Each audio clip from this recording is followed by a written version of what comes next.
La pluie battait contre les vitres de l'hôpital Saint-Antoine ce soir-là.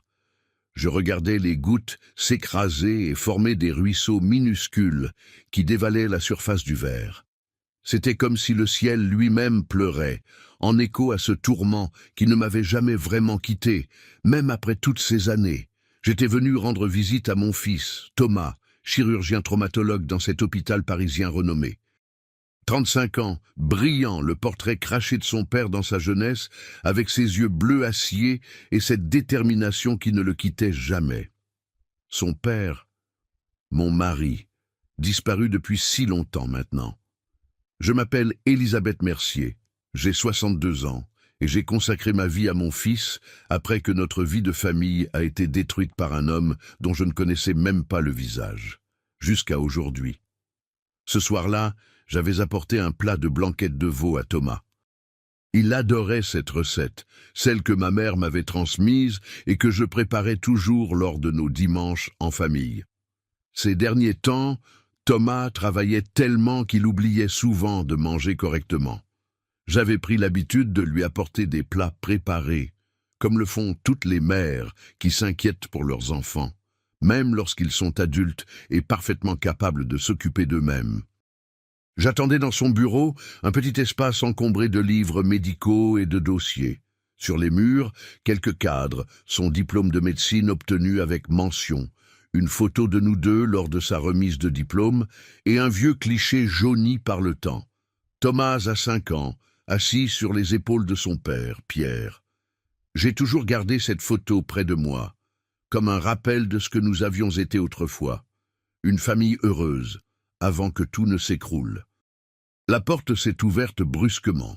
Thomas est apparu, les traits tirés par la fatigue, sa blouse blanche tachée de sang par endroits.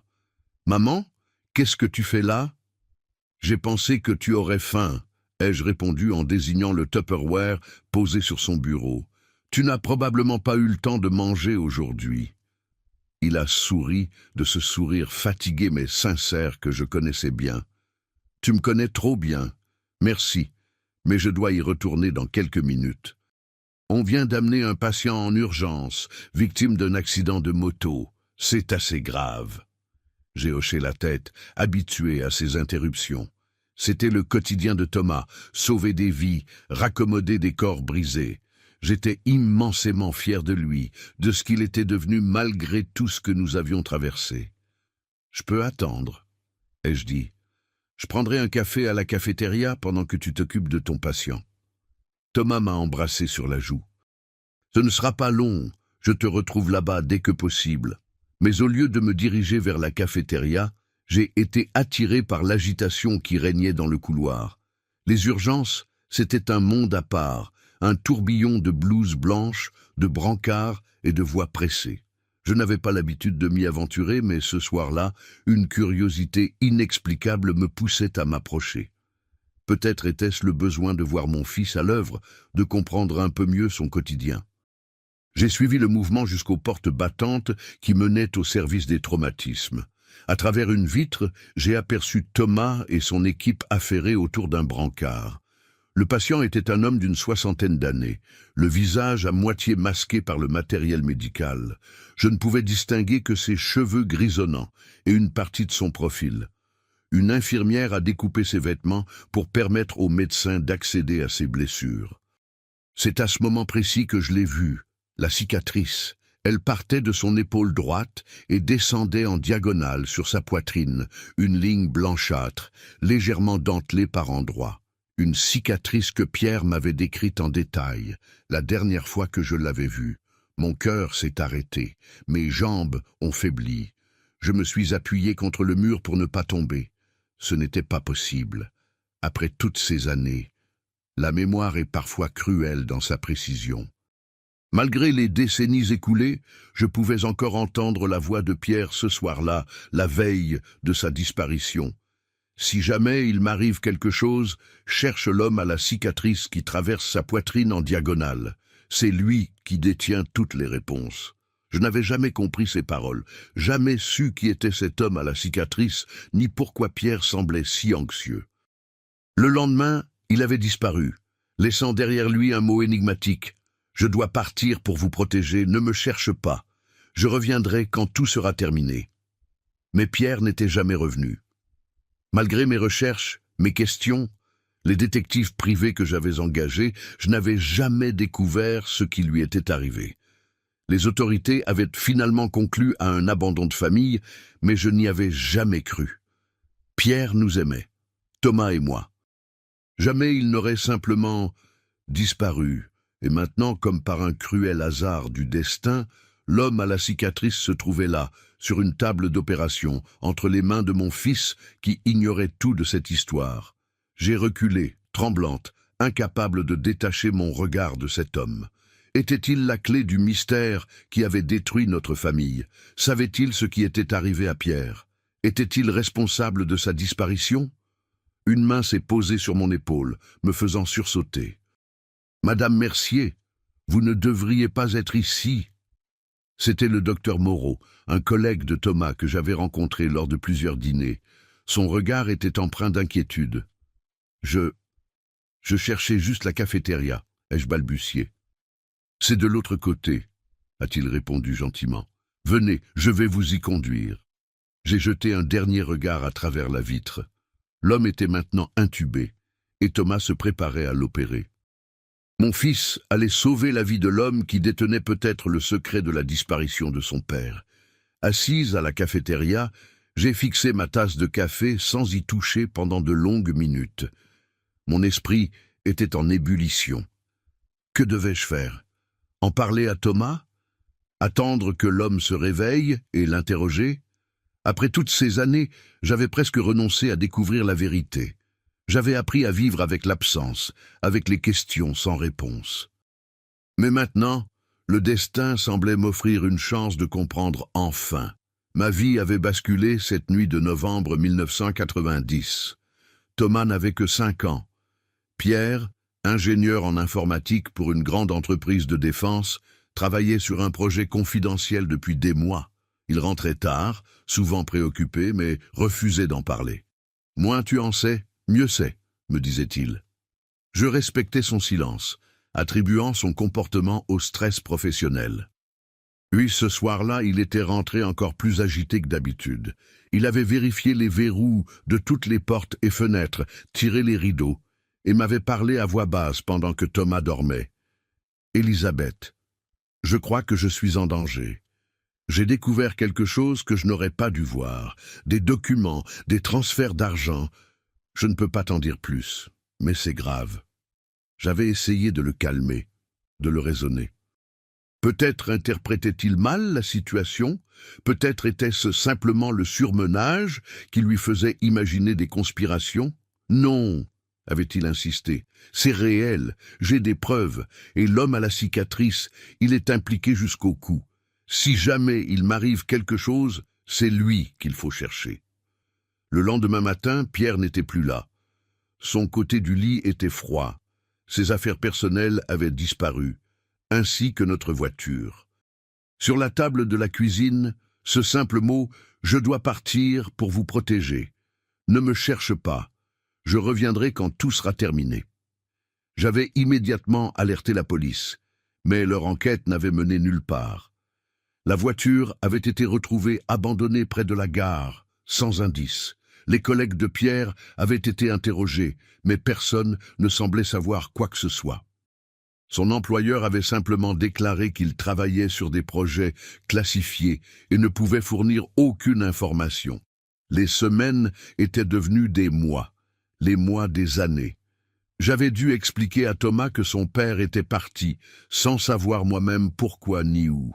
J'avais essayé de maintenir vivant le souvenir de Pierre, racontant à notre fils les moments heureux, lui montrant des photos, lui parlant de l'homme bon et aimant qu'était son père. Et j'avais attendu. Attendu un signe, un appel, une lettre. Rien n'était jamais venu. « Maman ?» La voix de Thomas m'a tiré de mes souvenirs. Il se tenait devant moi, ayant troqué sa blouse tachée contre une propre. « L'opération s'est bien passée ?» ai-je demandé, la gorge nouée. « Oui, le patient est stable maintenant. Il a eu beaucoup de chance. L'accident aurait pu être fatal. » J'ai hésité, ne sachant comment aborder le sujet. Comment expliquer à Thomas que cet homme pourrait être lié à la disparition de son père? Comment lui dire que j'avais reconnu cette cicatrice dont Pierre m'avait parlé la veille de sa disparition? Tu as l'air préoccupé, a remarqué Thomas en s'asseyant face à moi. J'ai pris une profonde inspiration. Thomas, je dois te parler de quelque chose d'important, à propos de ton père. Son expression s'est immédiatement assombrie. Le sujet de Pierre était toujours délicat entre nous. Thomas avait grandi avec un mélange de curiosité et de ressentiment envers ce père absent, dont il ne gardait que de vagues souvenirs d'enfance. « Qu'est-ce qu'il y a à dire que tu ne m'aies pas déjà dit ?» a-t-il demandé avec une pointe d'amertume. « L'homme que tu viens d'opérer, je crois qu'il pourrait avoir un lien avec la disparition de ton père. » Thomas m'a regardé avec stupéfaction. « Comment ça ?» J'ai alors tout raconté, les dernières paroles de Pierre, l'homme à la cicatrice, ce que j'avais vu à travers la vitre du bloc opératoire. « Tu es sûr de toi ?» m'a demandé Thomas incrédule. « Après toutes ces années, ça pourrait être une coïncidence. » Je sais que ça paraît fou, mais la cicatrice correspond exactement à la description de ton père. Et les coïncidences de ce genre, je n'y crois pas. Thomas est resté silencieux un moment, digérant cette information. « Et tu veux faire quoi maintenant ?»« Je veux lui parler, dès qu'il sera en état. Maman, c'est un patient en soins intensifs. Il vient de subir un traumatisme grave et une opération. Tu ne peux pas simplement entrer dans sa chambre et l'interroger sur un événement qui s'est produit il y a 30 ans. Je ne compte pas l'agresser, ai-je protesté. Mais comprends-moi, Thomas. Pendant 30 ans, je n'ai eu aucune réponse. Aucune piste. Et maintenant, cet homme apparaît comme par magie dans ton hôpital, entre tes mains. Si ce n'est pas le destin qui nous donne une chance de découvrir la vérité, alors qu'est-ce que c'est? Thomas a passé une main dans ses cheveux, geste qu'il tenait de son père. D'accord, mais laissons-lui au moins le temps de se remettre un peu. Il ne sera probablement pas conscient avant demain matin au plus tôt, et je veux être présent quand tu lui parleras. J'ai accepté ce compromis, soulagé que Thomas ne rejette pas complètement mon intuition. Nous avons finalement partagé la blanquette de veau que j'avais apportée, réchauffée au micro-ondes de la cafétéria. Le repas s'est déroulé dans un silence pensif, chacun absorbé par ses propres réflexions sur ce que cette rencontre fortuite pourrait signifier. Cette nuit-là, je n'ai pas fermé l'œil. Allongé dans mon lit, je repensais à Pierre, à notre vie ensemble, aux moments heureux avant sa disparition. Nous nous étions rencontrés à l'université, deux étudiants pleins d'espoir et d'ambition. Lui en informatique, moi en littérature. Un contraste qui nous complétait parfaitement. Nous nous étions mariés jeunes, avions acheté un petit appartement à Montreuil, et Thomas était né 5 ans plus tard. Une vie simple, heureuse. Pierre était un père aimant, présent malgré ses horaires chargés. Il construisait des modèles réduits d'avions avec Thomas, lui lisait des histoires avant de dormir, lui expliquait patiemment comment fonctionnaient les choses. Je revoyais encore leurs silhouettes, assis côte à côte sur le canapé, la tête blonde de Thomas penchée sur un livre que Pierre lui montrait. Qu'était-il arrivé à cet homme bon ? Avait-il réellement découvert quelque chose de si grave qu'il avait dû fuir pour nous protéger? Était-il encore en vie quelque part, ou avait-il été... Je n'osais pas terminer cette pensée. L'aube m'a trouvé toujours éveillé, les yeux rouges à force de fixer le plafond. Je me suis préparé mécaniquement, avalant un café sans goût avant de me rendre à l'hôpital. Thomas m'attendait à l'entrée, son visage trahissant lui aussi une nuit agitée. « Comment va le patient ?» ai-je demandé immédiatement. Il s'est réveillé il y a 1 heure. Ses constantes sont bonnes compte tenu de son état. Il s'appelle Laurent Delcourt, 64 ans. Retraité depuis peu, Laurent Delcourt. Ce nom ne me disait rien. Je l'avais espéré d'une certaine façon. Un nom que Pierre aurait mentionné. Une piste évidente. Mais la vie n'est jamais aussi simple. A-t-il de la famille? Des visiteurs? Thomas a secoué la tête. Pas encore. Dans son portefeuille, il y avait une carte de contact en cas d'urgence au nom de Mathilde Delcourt, probablement sa femme. Nous l'avons appelée, elle est en route de Lyon. Alors nous n'avons pas beaucoup de temps, ai-je murmuré. Thomas m'a regardé avec inquiétude. Maman, je comprends ton impatience, mais rappelle-toi que cet homme est un patient. Sa santé passe avant tout. Je sais, ai-je assuré. Je serai prudente. Je veux juste lui parler un moment. Nous avons pris l'ascenseur jusqu'au service de soins intensifs. Le couloir était silencieux, à l'exception du bip régulier des machines et des pas feutrés du personnel soignant. Thomas m'a conduite jusqu'à une chambre au fond du couloir. « Je vais d'abord vérifier son état », a-t-il dit avant d'entrer. J'ai attendu à l'extérieur, le cœur battant. À travers la porte entr'ouverte, j'apercevais un lit d'hôpital, des machines de surveillance et une forme immobile sous les draps. Laurent Delcourt, l'homme à la cicatrice, celui qui détenait peut-être les réponses que j'avais cherchées pendant 3 décennies. Thomas est ressorti après quelques minutes. Il est conscient et assez lucide pour parler, mais ne le fatigue pas trop. 10 minutes maximum. J'ai acquiescé, soudain paralysé par l'appréhension.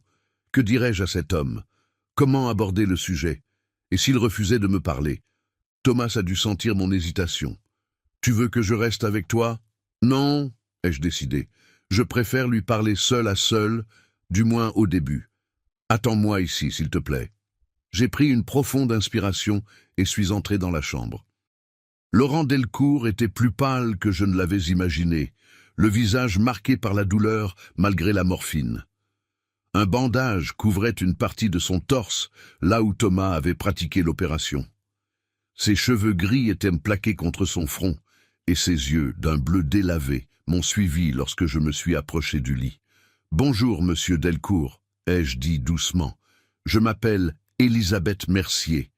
Je suis la mère du docteur Mercier, le chirurgien qui vous a opéré. » Il m'a observé un moment avant de parler, sa voix rauque et faible. « Vous n'êtes pas du personnel médical. » Ce n'était pas une question, mais une constatation. « Non, en effet. » J'ai hésité, puis ai décidé d'aller droit au but. « Monsieur Delcourt, je suis venu vous parler parce que j'ai reconnu votre cicatrice, celle qui traverse votre poitrine en diagonale. » Son regard a changé. Une lueur d'alerte y est apparue, remplaçant la brume des analgésiques. « Ma cicatrice ?» a-t-il répété lentement. « Oui, mon mari, Pierre Mercier, m'a parlé de vous avant de disparaître, il y a 30 ans. Il m'a dit que si jamais il lui arrivait quelque chose, je devais chercher l'homme à la cicatrice. » Laurent Delcourt est resté immobile, mais j'ai vu sa main se crisper légèrement sur le drap. Il savait de quoi je parlais. « Pierre Mercier », a-t-il finalement articulé. « Je n'ai pas entendu ce nom depuis très longtemps. » Mon cœur a fait un bond. « Alors, vous le connaissiez? Vous savez ce qui lui est arrivé ?» Delcourt a fermé les yeux un instant, comme pour rassembler ses forces ou ses pensées. « Madame Mercier, c'est une longue histoire, et je ne suis pas sûr que vous soyez prête à l'entendre, ou que je sois en état de la raconter. J'attends des réponses depuis 30 ans, monsieur Delcourt. J'ai élevé notre fils seul, sans jamais savoir pourquoi son père avait disparu. Je mérite de connaître la vérité, quelle qu'elle soit. » Il a rouvert les yeux, m'observant attentivement. « Votre fils, c'est le médecin qui m'a sauvé la vie ?»« Oui, Thomas. Il avait 5 ans quand son père a disparu. » Un rictus qui ressemblait presque à un sourire a traversé son visage fatigué. Le destin a un sens de l'humour assez particulier, n'est-ce pas? De tous les hôpitaux, de tous les médecins. Ce n'est pas le hasard, ai-je affirmé. C'est une chance de faire éclater la vérité après toutes ces années. Delcourt a soupiré, grimaçant légèrement de douleur. La vérité n'est pas toujours ce qu'on espère, Madame Mercier. Peu importe, je veux savoir. Il m'a regardé longuement, semblant évaluer ma détermination. Puis, il a légèrement hoché la tête. Très bien, mais pas ici, pas maintenant. Je suis trop faible et ces murs ont des oreilles. Revenez demain quand je serai transféré en chambre normale. Nous pourrons parler plus librement. J'allais protester, insister pour qu'il me dise au moins si Pierre était vivant ou mort, mais la porte s'est ouverte à ce moment-là. Thomas est entré, l'air préoccupé. Le temps est écoulé, maman. Monsieur Delcourt a besoin de repos. J'ai acquiescé à contre-cœur, me tournant une dernière fois vers l'homme alité. Je reviendrai demain. Il a simplement fermé les yeux, comme si notre conversation l'avait épuisé. Ou peut-être évitait-il délibérément mon regard. Dans le couloir, Thomas m'a interrogé du regard. « Alors ?»« Il connaissait ton père » ai-je répondu, la voix tremblante d'émotion. « Il sait ce qui lui est arrivé, Thomas, mais il veut attendre demain pour me parler. » Thomas a froncé les sourcils. « Es-tu sûr qu'il ne cherche pas simplement à gagner du temps ? Peut-être qu'il ne sait rien du tout et qu'il improvise. »« Non, » ai-je dit avec certitude. « Tu aurais dû voir son visage quand j'ai mentionné le nom de ton père. Il le connaissait, j'en suis certaine. » Thomas a soupiré, passant une main dans ses cheveux. « D'accord, mais sois prudente, maman. Cet homme pourrait être dangereux. S'il est impliqué dans la disparition de papa... » « Justement, ai-je interrompu, s'il est impliqué, c'est notre seule chance de découvrir ce qui s'est vraiment passé. » Thomas a acquiescé à contre-cœur. « Je te fais confiance. Mais je serai là demain quand tu lui parleras. » J'ai serré la main de mon fils, reconnaissante pour son soutien malgré ses réserves. « Merci, Thomas. » En quittant l'hôpital, j'ai été assailli par un tourbillon d'émotions contradictoires. L'espoir de finalement connaître la vérité sur Pierre, la crainte de ce que cette vérité pourrait être, la colère contre cet homme qui avait peut-être contribué à détruire notre famille et une étrange gratitude qu'il soit encore en vie pour témoigner. Incapable de rentrer chez moi pour attendre passivement jusqu'au lendemain, j'ai décidé de faire quelques recherches sur Laurent Delcourt. Dans un café près de l'hôpital, j'ai sorti mon téléphone et commencé à chercher des informations. Les résultats étaient étonnamment nombreux. Laurent Delcourt était un ancien ingénieur en cybersécurité qui avait travaillé pour plusieurs entreprises de défense dans les années 80 et 90 avant de rejoindre une société de conseil en sécurité informatique dont il était devenu directeur. Il avait pris sa retraite l'année précédente après une carrière discrète mais visiblement réussie. Ce qui m'a frappé, c'est qu'il avait travaillé pour la même entreprise que Pierre, à l'époque de sa disparition.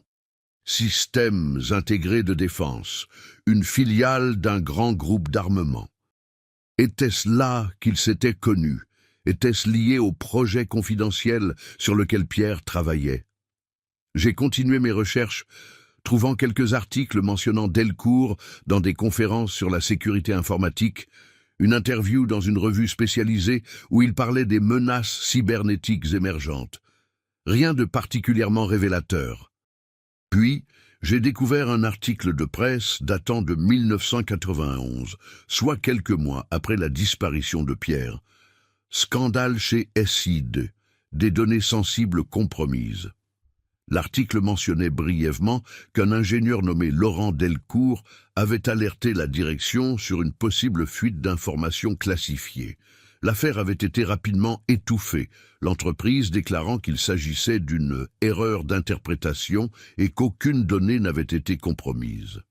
Mon cœur battait la chamade, tandis que je relisais l'article. C'était forcément lié.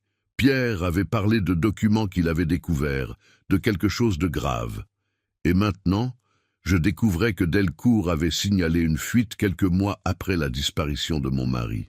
J'ai poursuivi mes recherches jusqu'à ce que la batterie de mon téléphone menace de s'épuiser. Plus je creusais, plus j'étais convaincu que Laurent Delcourt détenait les clés du mystère qui avait hanté notre famille pendant 3 décennies. Cette nuit-là, j'ai eu un sommeil agité, peuplé de rêves, où Pierre m'appelait sans que je puisse l'entendre, où je courais dans des couloirs d'hôpital sans fin, poursuivant un homme à la cicatrice qui restait toujours hors de ma portée. Le lendemain matin, je suis arrivé à l'hôpital dès l'ouverture des visites. Thomas m'attendait, l'air grave. « Comment va-t-il » ai-je demandé immédiatement. « Il a été transféré en chambre normale comme prévu, son état est stable. » Thomas a hésité. « Mais il y a quelque chose que tu dois savoir. Sa femme est arrivée hier soir, tard. Elle est avec lui en ce moment. » Mon cœur a sombré. La présence de Madame Delcourt compliquerait certainement notre conversation. Tu penses qu'elle sait? Je n'en ai aucune idée. Mais elle ne semble pas disposée à quitter son chevet. J'ai réfléchi rapidement. Je dois quand même lui parler, avec ou sans sa femme. Thomas a acquiescé. Je t'accompagne. Nous avons monté au 3e étage, où se trouvait la chambre de Laurent Delcourt. Devant la porte, j'ai pris une profonde inspiration. Puis, j'ai frappé doucement. Une voix féminine a répondu « Entrez ». La chambre était baignée de la lumière matinale qui filtrait à travers les stores. Laurent Delcourt était allongé dans son lit, l'air plus alerte que la veille, malgré sa pâleur persistante. À son chevet se tenait une femme élégante d'une 60aine d'années, les cheveux gris coupés courts, le regard vif et interrogateur. « Bonjour », ai-je dit, « je suis Elisabeth Mercier et voici mon fils, le docteur Thomas Mercier, qui a opéré votre mari. » La femme s'est levée pour nous serrer la main. « Mathilde Delcourt, je vous suis infiniment reconnaissante, docteur, d'avoir sauvé la vie de Laurent. » Thomas a incliné la tête modestement. « Je n'ai fait que mon travail, madame. » Mathilde s'est tournée vers moi, curieuse. « Et vous êtes la mère du docteur? C'est gentil à vous de l'accompagner pour prendre des nouvelles ?» Je n'ai pas relevé le malentendu, cherchant plutôt le regard de Laurent Delcourt. Il m'observait intensément, comme s'il essayait de me communiquer quelque chose sans parler. « En fait, » ai-je commencé, décidant d'être direct, « je suis venu parce que votre mari et moi avons commencé une conversation hier.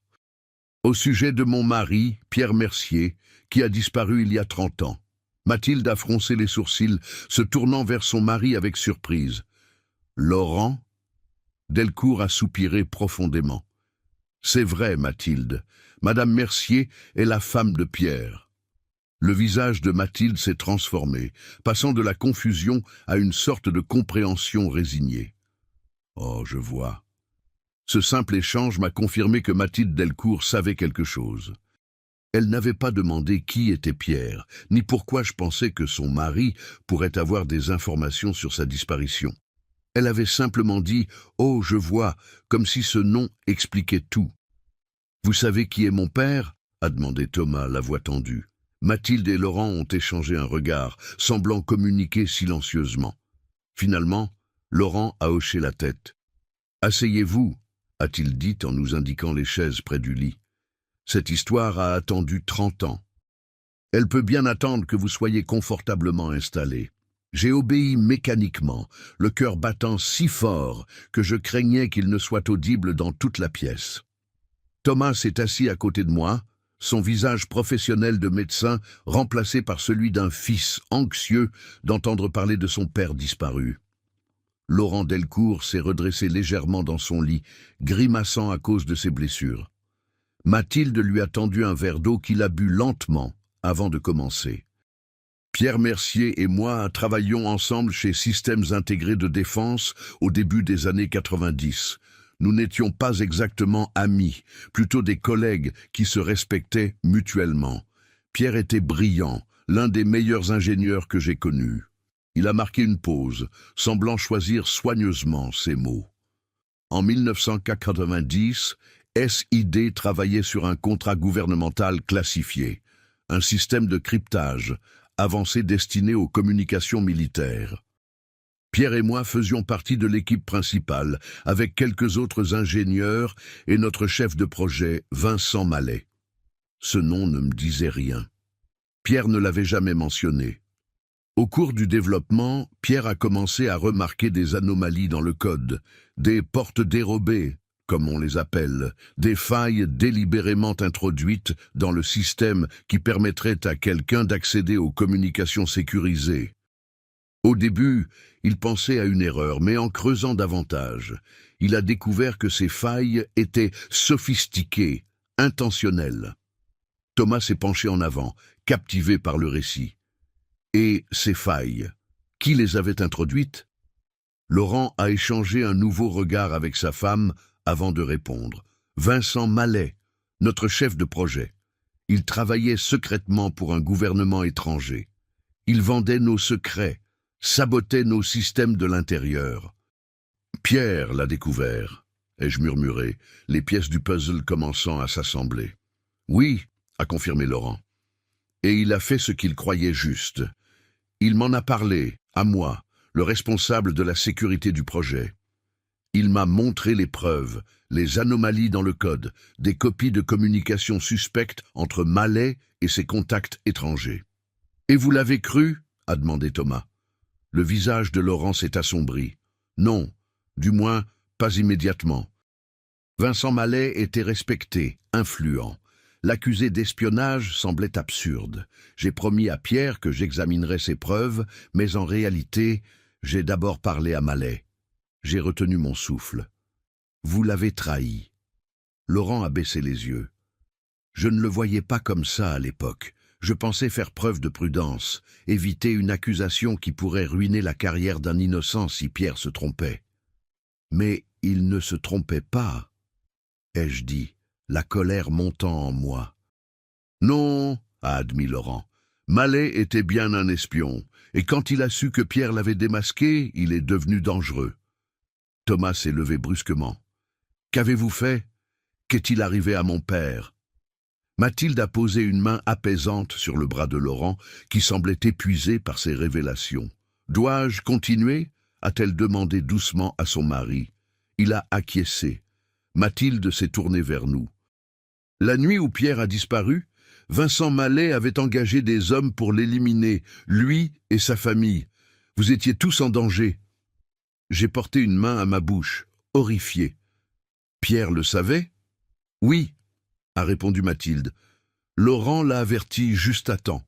Après avoir parlé à Mallet, il a réalisé son erreur et a vérifié les preuves de Pierre. Quand il a compris que Pierre avait raison, il a tenté de le joindre pour le prévenir, mais Mallet surveillait déjà les communications de Pierre. Laurent a dû aller chez vous en personne, tard dans la soirée. Je me suis souvenu de cette nuit-là, Pierre agité, vérifiant les verrous. Il avait dû parler à Laurent juste avant de rentrer. Laurent a expliqué la situation à Pierre, a poursuivi Mathilde. Il lui a dit que Mallet avait découvert ses soupçons et qu'il avait engagé des hommes pour l'éliminer, lui et potentiellement sa famille, vous deux. C'est pour ça qu'il est parti, ai-je murmuré, les larmes aux yeux. Pour nous protéger? Exactement, a confirmé Laurent, reprenant la parole malgré sa fatigue évidente. Le plan était que Pierre disparaisse, attirant l'attention loin de vous.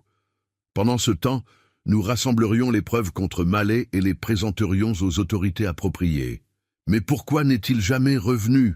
a demandé Thomas, la voix brisée par l'émotion. « Si vous avez démasqué ce Mallet, pourquoi mon père n'est jamais rentré à la maison ?» Un silence pesant est tombé sur la chambre. Laurent a fermé les yeux un instant, comme pour rassembler ses forces. « Parce que les choses ne se sont pas déroulées comme prévu », a-t-il finalement dit. Mallet avait des protections haut placées, des gens qui avaient intérêt à ce que ses activités restent secrètes. Quand j'ai essayé de présenter les preuves, j'ai été menacé, intimidé. On m'a clairement fait comprendre que si j'insistais, ma famille et moi serions en danger. Alors vous avez abandonné? Ai-je demandé, incrédule. Non, a répondu fermement Laurent. J'ai changé de stratégie. Au lieu de m'adresser aux autorités françaises, qui semblaient compromises à certains niveaux, j'ai contacté des services de renseignement alliés. Ça a pris du temps, beaucoup de précautions, mais finalement, une opération conjointe a été montée. Mallet a été arrêté discrètement en 1992, jugé dans le plus grand secret et emprisonné. 1992, ai-je répété, mais c'était il y a 28 ans. Si le danger était écarté, pourquoi Pierre n'est jamais revenu? Laurent et Mathilde ont échangé un regard lourd de sens. Parce qu'il ne pouvait pas, a finalement répondu Laurent. Pierre avait été repéré par les hommes de Mallet pendant sa fuite. Il y a eu une confrontation. Mon sang s'est glacé. Que voulez-vous dire? Laurent a pris une profonde inspiration. Pierre a été grièvement blessé. C'est lui qui m'a fait cette cicatrice. En fait, nous nous sommes battus ensemble contre les hommes de Mallet. J'ai survécu. Pierre était dans un état critique quand les secours sont arrivés. « Il est mort ?» a demandé Thomas d'une voix à peine audible. « Non » a répondu Laurent. « nous surprenant tous les deux. Mais ses blessures étaient si graves qu'il a passé des mois dans le coma. Quand il s'est réveillé, il souffrait d'amnésie sévère. Il ne se souvenait ni de son nom, ni de son passé, ni de sa famille. J'ai senti le monde vaciller autour de moi. Pierre était vivant mais amnésique. Pendant toutes ces années, les services qui nous avaient aidés ont décidé qu'il était plus sûr pour tout le monde de lui donner une nouvelle identité, a poursuivi Laurent. Mallet avait des complices qui n'avaient pas été identifiés. Ils ont créé une nouvelle vie pour Pierre, sous le nom de François Lefort. Il a été installé en Suisse, avec un emploi d'assistant dans une bibliothèque. Rien à voir avec son ancienne expertise qui aurait pu attirer l'attention. « Et vous le saviez ?» ai-je accusé, la colère remplaçant le choc initial. « Vous saviez qu'il était vivant et vous ne m'avez rien dit ?» J'étais sous serment de confidentialité, s'est défendu faiblement Laurent. L'opération était classifiée au plus haut niveau. Et les médecins étaient formels. Tenter de réintroduire brutalement son passé dans sa vie risquait de provoquer un traumatisme psychologique grave. Sa mémoire devait revenir naturellement ou pas du tout. « Est-ce qu'elle est revenue ?» a demandé Thomas, les poings serrés. « Est-ce qu'il s'est souvenu de nous ?» Laurent a échangé un regard avec sa femme, qui a pris sa main pour l'encourager. « Partiellement », a-t-il finalement répondu. Au fil des années, des fragments de souvenirs sont revenus. Des images, des sensations, mais rien de cohérent pendant longtemps. C'est seulement vers 2010, 20 ans après sa disparition, qu'il a commencé à avoir des souvenirs plus précis. Votre visage, Elisabeth. La voix de Thomas, enfant. « Et vous ne nous avez toujours rien dit ?» ai-je demandé, tremblante de rage et de douleur. À ce stade, la situation était compliquée, a dit Laurent avec un soupir las. Pierre, François, avait reconstruit une vie. Il s'était remarié en 2000 avec une bibliothécaire suisse. Ils avaient adopté un enfant. Ses souvenirs revenaient, mais par bribes, comme un film dont il manquerait des scènes entières. Il savait qu'il avait eu une famille avant, mais c'était comme un rêve pour lui, pas tout à fait réel. J'ai fermé les yeux, assimilant ces révélations déchirantes. Pierre vivant, avec une nouvelle famille, ne nous reconnaissant que comme des fantômes d'un passé fragmenté. « Est-ce qu'il sait qui il était vraiment maintenant ?» a demandé Thomas, la voix rauque. « Oui », a répondu Laurent. Ces dernières années, sa mémoire s'est considérablement améliorée. Il connaît son véritable nom, ce qui lui est arrivé. Qui vous êtes ? Alors pourquoi n'est-il pas revenu ? ai-je murmuré. Même maintenant ? Laurent a fermé les yeux un instant. La culpabilité, je suppose. La peur. Comment revenir après tant d'années ? Comment expliquer ? Et sa nouvelle famille ? Il ne voulait pas les abandonner, tout comme il n'avait jamais voulu vous abandonner. Un silence lourd est tombé sur la chambre. J'étais submergé par des émotions contradictoires. Le soulagement de savoir Pierre vivant, la douleur de son absence volontaire, la colère contre Laurent qui avait gardé ce secret pendant des décennies. Thomas a finalement rompu le silence. Où est-il maintenant ? Je veux le voir. Laurent et Mathilde ont échangé un regard hésitant. Il vit toujours en Suisse, a répondu Laurent. À Lausanne. Mais quoi ? ai-je pressé. Il ne sait pas que je vous ai parlé. Il m'avait fait promettre de ne jamais révéler son existence, à moins que quoi ? Laurent a pris une profonde inspiration. À moins qu'il ne meure. Nous avions un accord. Si l'un de nous disparaissait, l'autre devait contacter la famille de Pierre et tout révéler. Mais vous n'êtes pas mort, a fait remarquer Thomas, perplexe. Non, a admis Laurent, mais cet accident, ça m'a fait réfléchir. 30 ans de silence, c'est trop long.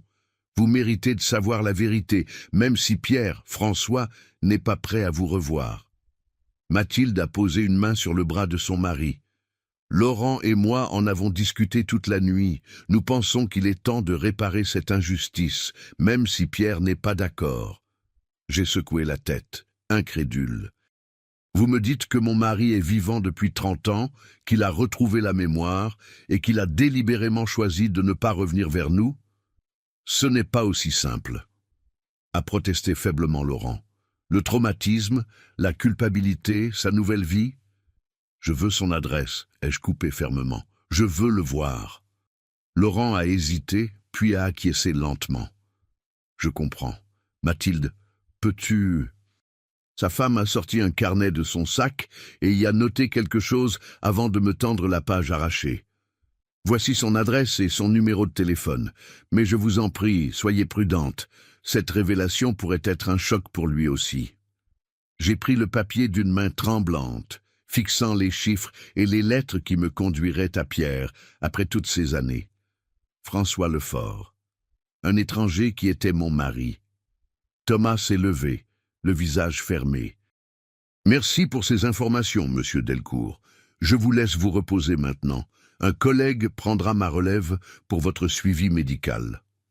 Laurent a acquiescé, comprenant la froide formalité qui avait remplacé la gratitude professionnelle de Thomas. « Je suis désolé, a-t-il dit doucement, pour tout. » Nous sommes sortis de la chambre en silence, marchant mécaniquement jusqu'au bout du couloir avant de nous arrêter, comme hébétés. « Il est vivant, a murmuré Thomas, semblant prononcer ces mots pour la première fois. « Mon père est vivant. » J'ai serré le papier dans ma main, incapable de parler. 30 ans de deuil, d'incertitude, de questions sans réponse, tout cela pour découvrir que Pierre avait choisi de rester loin de nous, même après avoir retrouvé la mémoire. « Qu'est-ce que tu vas faire ?» a demandé Thomas. J'ai pris une profonde inspiration. « Je vais aller à Lausanne. Je dois le voir, lui parler. »« Je viens avec toi, » a immédiatement déclaré Thomas. « Tu as ton travail, tes patients. »« C'est mon père, » a-t-il coupé fermement. « J'ai passé ma vie à me demander pourquoi il nous avait abandonnés. Je mérite des réponses autant que toi. » J'ai acquiescé, reconnaissant dans les yeux de mon fils la même détermination qui avait été la mienne pendant toutes ces années. 2 jours plus tard, nous étions dans un train pour Lausanne, le paysage défilant par la fenêtre comme les pensées qui tourbillonnaient dans ma tête. Qu'allais-je dire à Pierre? Ou plutôt à François, cet homme qui avait été mon mari, mais qui avait construit une vie entière loin de nous? Thomas était silencieux, perdu dans ses propres réflexions. Je savais que ce voyage était encore plus difficile pour lui. Il n'avait que des souvenirs d'enfant de son père, des images floues et fragmentées qu'il avait chéries toute sa vie. Lausanne nous a accueillis sous un soleil éclatant, la ville s'étendant élégamment sur les rives du lac Léman. Nous avons pris un taxi depuis la gare, donnant l'adresse que Laurent nous avait fournie, un quartier résidentiel tranquille dans les hauteurs de la ville. Le taxi nous a déposés devant une jolie maison aux volets bleus, entourée d'un petit jardin soigné. Des roses grimpantes encadraient la porte d'entrée et un vélo était appuyé contre le mur. Des signes d'une vie paisible, établie. « Tu es sûr que c'est ici ?» a demandé Thomas, l'anxiété perçant dans sa voix. « C'est l'adresse que Laurent nous a donnée, » ai-je répondu, sentant mon propre cœur battre à tout rompre. Nous sommes restés immobiles un moment, contemplant cette maison où vivait l'homme qui avait été le centre de nos vies, puis de nos questionnements pendant 3 décennies. « On y va ?» a finalement proposé Thomas. J'ai acquiescé, incapable de parler. Nous avons remonté l'allée pavée jusqu'à la porte. Après une hésitation, Thomas a appuyé sur la sonnette. Les secondes qui ont suivi ont semblé s'étirer à l'infini. Puis, la porte s'est ouverte. L'homme qui se tenait devant nous avait des cheveux entièrement blancs, des rides profondes qui marquèrent son visage et s'appuyait légèrement sur une canne. Mais ces yeux bleu acier que Thomas avait hérités, étaient indéniablement ceux de Pierre. Il nous a regardés, d'abord avec la politesse distante qu'on réserve aux inconnus, puis son expression a changé. Ses yeux se sont écarquillés, sa main s'est crispée sur sa canne, et toute couleur a quitté son visage. « Élisabeth » a-t-il murmuré d'une voix que je n'avais pas entendue depuis 30 ans mais que j'aurais reconnue entre mille. « Bonjour, Pierre » ai-je répondu, la gorge serrée. Son regard s'est déplacé vers Thomas, et j'ai vu ses yeux se remplir de larmes. « Thomas? Mon Dieu, comment? Laurent Delcourt, ai-je expliqué simplement. Il a eu un accident. Mon fils l'a opéré. Pierre, François, a fermé les yeux un instant, comme si le poids de cette coïncidence était trop lourd à porter. Laurent, a-t-il murmuré. Bien sûr. Un silence inconfortable s'est installé, aucun de nous ne sachant comment poursuivre cette conversation surréaliste. François? Qui est-ce? Une femme est apparue derrière lui, les cheveux gris coupés courts, le visage doux mais inquiet. Son regard est passé de Pierre à nous, l'incompréhension se lisant dans ses yeux. « Sophie, » a dit Pierre, la voix tremblante, « je te présente Elisabeth et Thomas, mon ancienne famille. » J'ai vu le choc se peindre sur le visage de Sophie, puis une forme de compréhension résignée. « Oh » a-t-elle dit simplement. Puis, avec une dignité remarquable, elle a ajouté « Entrez, s'il vous plaît. Nous ne pouvons pas avoir cette conversation sur le pas de la porte. » Nous avons suivi Pierre et Sophie dans un salon lumineux, décoré simplement mais avec goût. Sur le manteau de la cheminée, des photos de famille. Pierre et Sophie, plus jeunes, à ce qui semblait être leur mariage. Pierre avec un jeune homme d'une vingtaine d'années, leur fils adoptif probablement. « Asseyez-vous, je vous en prie, » a dit Sophie, indiquant le canapé. « Je vais préparer du café. »« Je vais t'aider, » a proposé Pierre, visiblement désireux d'échapper momentanément à cette confrontation. « Non, » a répondu fermement Sophie. « Je crois que tu as beaucoup à dire à ta famille, François.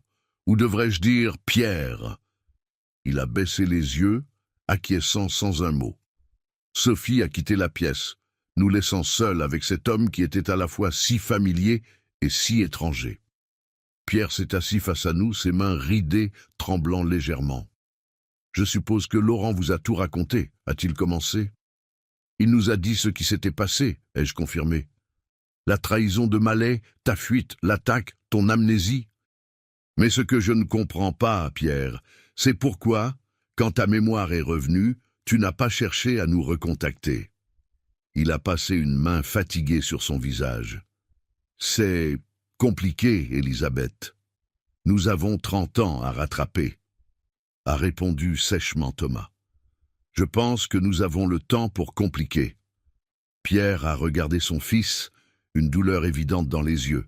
« Tu as tellement grandi, Thomas. Un médecin.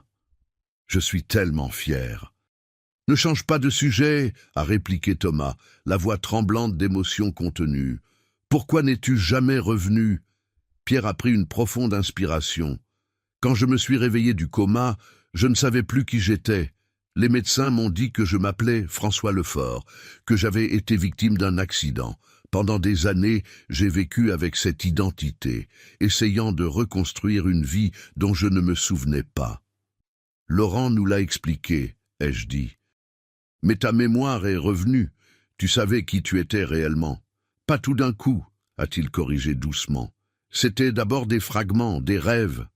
Une femme aux cheveux bruns, toi, Elisabeth. Un petit garçon jouant avec des avions en modèle réduit, toi, Thomas.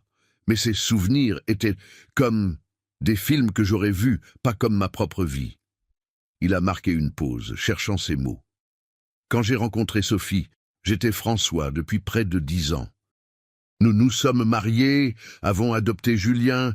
J'avais construit une nouvelle vie, même si je sentais qu'il manquait quelque chose, que j'avais oublié quelque chose d'important. Nous, ai-je murmuré, tu avais oublié nous. Il a acquiescé, le regard douloureux. Vers 2010, mes souvenirs sont devenus plus clairs. J'ai commencé à me rappeler mon vrai nom, ma vie d'avant, ce qui m'était arrivé. J'ai contacté Laurent qui m'a confirmé la vérité. « Et tu as choisi de ne rien nous dire » a conclu Thomas, la voix vibrante de colère et de chagrin. Pierre a levé les yeux vers son fils. « J'ai envisagé de vous contacter, Thomas. J'ai même fait un voyage à Paris pour vous observer de loin. Toi à l'hôpital, Elisabeth sortant de l'école où elle enseignait. J'ai frémi à l'idée que Pierre nous avait vus sans que nous le sachions, qu'il était si proche et pourtant toujours hors d'atteinte. Mais j'ai réalisé que revenir dans votre vie après tant d'années, ça aurait été égoïste, a-t-il poursuivi. Vous aviez reconstruit vos vies sans moi. Et j'avais une famille ici, des responsabilités. Sophie, Julien, je ne pouvais pas les abandonner. Alors tu nous as abandonnés, nous, encore une fois, ai-je dit, la douleur et l'amertume perçant dans ma voix. Tu as fait un choix, Pierre, entre eux et nous, et tu les as choisis. Il a baissé les yeux, incapable de nier cette vérité crue. J'étais un lâche, a-t-il admis finalement. J'avais peur de votre colère, de votre rejet, peur de détruire la vie que j'avais construite ici. Alors, j'ai gardé le silence, en me disant que c'était mieux pour tout le monde. Mieux pour toi, peut-être, a répliqué Thomas, mais pas pour nous. J'ai grandi sans père, en me demandant pourquoi il nous avait abandonnés, s'il nous avait jamais aimés. Pierre a levé vers son fils un regard noyé de larmes. Je vous ai aimé plus que tout, Thomas. C'est pour vous protéger que je suis parti cette nuit-là. Mais tu n'es jamais revenu, ai-je murmuré, même quand tu le pouvais. Un silence lourd est tombé sur la pièce, interrompu par l'entrée de Sophie portant un plateau de café. Elle l'a posé sur la table basse et s'est assise à côté de Pierre, lui prenant discrètement la main en signe de soutien. Je ne savais pas qui était vraiment François jusqu'à il y a environ 10 ans, a-t-elle dit doucement. Quand sa mémoire est revenue plus clairement, il m'a tout raconté. Son vrai nom, sa vie d'avant, vous deux. Elle m'a regardé directement, femme à femme. J'ai toujours su qu'un jour, vous viendriez, que cette vérité ne pourrait pas rester cachée éternellement. Et ça ne vous dérange pas, a demandé Thomas, perplexe, de découvrir que votre mari avait une autre famille? Sophie a eu un sourire triste. Bien sûr que ça me dérange, d'une certaine façon. Mais l'homme que j'ai épousé était François Lefort, un homme sans passé, qui m'aimait sincèrement. Le fait qu'il ait été Pierre Mercier avant, qu'il ait eu une autre vie, ça ne change pas les 20 dernières années que nous avons partagées.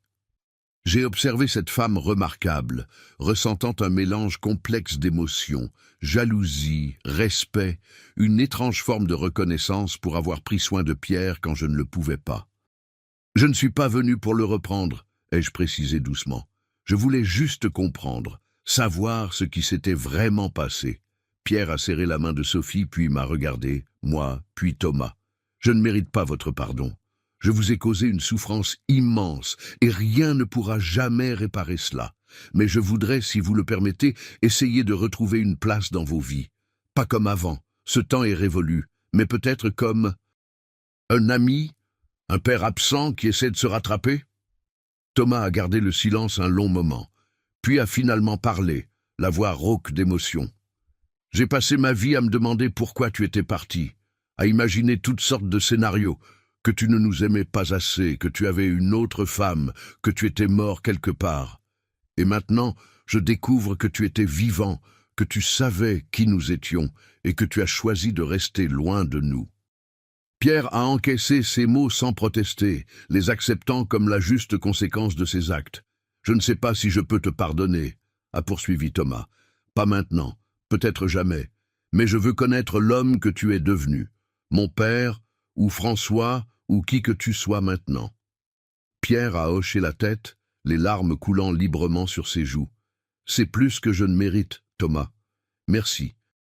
J'ai regardé cet homme que j'avais tant aimé, puis tant pleuré, me demandant ce que je ressentais vraiment maintenant que je l'avais retrouvé. La colère était là, bien sûr, et la douleur, mais aussi un étrange soulagement de savoir enfin la vérité, et peut-être enterrer sous toutes ces émotions une minuscule graine d'espoir. Pierre ou François, je ne sais même plus comment t'appeler, je ne peux pas effacer 30 ans d'absence en un jour, ai-je dit finalement. Mais je peux essayer d'avancer. Nous pouvons tous essayer. Sophie s'est levée, une décision évidente dans son attitude. Je vais préparer la chambre d'amis. Vous restez quelques jours, n'est-ce pas? Nous avons beaucoup à nous dire, et ce n'est pas une conversation qui peut se terminer aujourd'hui. J'ai échangé un regard avec Thomas, qui a acquiescé légèrement. Oui, ai-je répondu, nous restons. Cette nuit-là, allongé dans le lit de la chambre d'amis de la maison, cette nuit-là, allongé dans le lit de la chambre d'amis de la maison de Pierre, ou François, comme il se faisait appeler maintenant, je n'arrivais pas à dormir.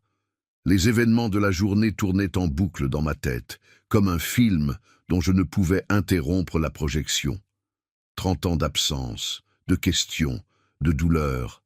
Et soudain, cet homme était là, en chair et en os, vieilli mais incontestablement Pierre. Au petit matin, j'ai retrouvé Thomas dans la cuisine. Il avait les traits tirés, signe qu'il n'avait pas mieux dormi que moi. Sophie nous a rejoints peu après, nous offrant café et croissants avec une gentillesse qui me désarmait. Comment pouvais-je en vouloir à cette femme qui ne savait rien de notre existence quand elle avait épousé François? Pierre est dans le jardin, nous a-t-elle dit doucement. Il y passe beaucoup de temps. C'est sa thérapie, en quelque sorte. Par la fenêtre, j'ai aperçu sa silhouette voûtée, agenouillée devant un parterre de roses. Ces mêmes roses qui grimpaient le long de la façade de la maison. Il avait toujours aimé jardiner, même avant. Je me souvenais de notre petit balcon à Montreuil, couvert de plantes qu'il entretenait méticuleusement. Thomas est sorti le premier, s'approchant lentement de cet homme qui était son père. Je les ai observés de la cuisine, ces deux silhouettes qui se tenaient côte à côte, parlant à voix basse. Puis Thomas s'est agenouillé à son tour, et Pierre lui a montré comment tailler correctement les rosiers. Un geste si ordinaire, si familier, et pourtant si extraordinaire dans ces circonstances. Je les ai rejoints plus tard, le cœur battant. Thomas me disait que tu enseignes toujours, a dit Pierre en me voyant approcher. Oui, la littérature française. Je prendrai ma retraite l'année prochaine. Tu as toujours été une excellente professeure, a-t-il murmuré, et ce compliment venu du passé m'a serré le cœur. Les jours suivants ont été un étrange mélange de retrouvailles et de découvertes. Nous apprenions à connaître cet homme qui était à la fois Pierre et François, cette vie qu'il avait construite sans nous. Sophie s'est révélée d'une patience et d'une compréhension remarquables, nous laissant l'espace nécessaire pour naviguer dans ces eaux troubles. Nous avons rencontré Julien, leur fils adoptif, un jeune homme de 28 ans, brillant et curieux, qui a accueilli la révélation de l'identité de son père avec une maturité surprenante. Je me doutais qu'il y avait quelque chose, nous a-t-il confié. Papa avait parfois ce regard perdu, comme s'il cherchait quelque chose qu'il ne pouvait pas nommer. Pierre nous a raconté ses années perdues, sa lente reconstruction, son travail à la bibliothèque municipale, sa rencontre avec Sophie. Il nous a parlé des cauchemars qu'il avait tentés pendant des années, fragments de mémoire qui remontaient à la surface comme des épaves après une tempête. Je voyais ton visage, Elisabeth, m'a-t-il dit un soir alors que nous étions assis sur la terrasse. Je te voyais pleurer et je ne comprenais pas pourquoi ça me brisait le cœur. Petit à petit, une forme de paix s'est installée entre nous, pas le pardon, pas encore, mais une acceptation. Une reconnaissance que le passé ne pouvait être changé, mais que l'avenir restait à écrire. Avant notre départ, Pierre m'a tendu une boîte en bois finement ciselée. J'ai gardé ça toutes ces années, sans vraiment savoir pourquoi, a-t-il expliqué. Maintenant, je sais que c'était pour te le rendre un jour. À l'intérieur, j'ai trouvé l'alliance qu'il portait avant sa disparition, ainsi qu'une montre que je lui avais offerte pour nos 5 ans de mariage, gravée de nos initiales entrelacées. « Je ne demande pas que tu oublies, Elisabeth, a-t-il dit doucement, juste que peut-être un jour tu puisses me pardonner. » De retour à Paris, Thomas et moi avons dû réapprendre à vivre avec cette nouvelle réalité. Pierre était vivant. Il avait une autre famille, et pourtant il faisait désormais partie de notre vie à nouveau, d'une façon que nous n'aurions jamais imaginée. Nous avons établi une correspondance régulière, d'abord par lettres, puis par email et appel vidéo. Thomas a emmené sa fiancée à Lausanne pour la présenter à Pierre, et quand mon petit-fils est né 1 an plus tard, Pierre et Sophie sont venus à Paris pour le rencontrer. La cicatrice de l'homme qui avait détruit notre famille était aussi devenue le lien qui nous avait permis de reconstruire une forme de relation, différente mais précieuse à sa manière. Je regarde parfois cette vieille photo sur mon bureau. Pierre, Thomas et moi, avant que tout ne bascule. À côté, j'ai maintenant placé une nouvelle photo. Pierre et François, Thomas et Julien, Sophie et moi, tous réunis pour le baptême de mon petit-fils. Une famille recomposée, marquée par la douleur mais aussi par la résilience. L'homme à la cicatrice nous avait séparés, mais par un étrange retournement du destin, c'est cette même cicatrice qui nous avait finalement réunis. Pas comme avant, ce temps était révolu, mais dans une nouvelle configuration, où le passé et le présent coexistaient enfin en paix. Ce jour-là, à l'hôpital Saint-Antoine, quand j'ai aperçu cette cicatrice sur la poitrine d'un inconnu, je ne pouvais pas imaginer que ce serait le début d'un voyage vers la guérison. Que parfois, les blessures les plus profondes, celles que l'on croyait à jamais ouvertes, pouvaient finalement se refermer, laissant derrière elles non pas une peau lisse et parfaite, mais une cicatrice, un rappel permanent de la douleur passée, mais aussi de notre capacité à survivre et à nous reconstruire. Pierre et François, deux hommes en un. L'homme que j'avais aimé et perdu, et l'homme qu'il était devenu. Différents, et pourtant identiques d'une certaine façon. Comme nous tous, marqués par le temps et les épreuves, mais toujours capables d'aimer et d'être aimés. Thomas dit souvent que ce qui s'est passé était peut-être inévitable, que si Pierre n'avait pas découvert la trahison de Mallet, si Laurent n'avait pas fait cette erreur fatale, si tant d'événements ne s'étaient pas enchaînés précisément comme ils l'ont fait, nos vies auraient été très différentes.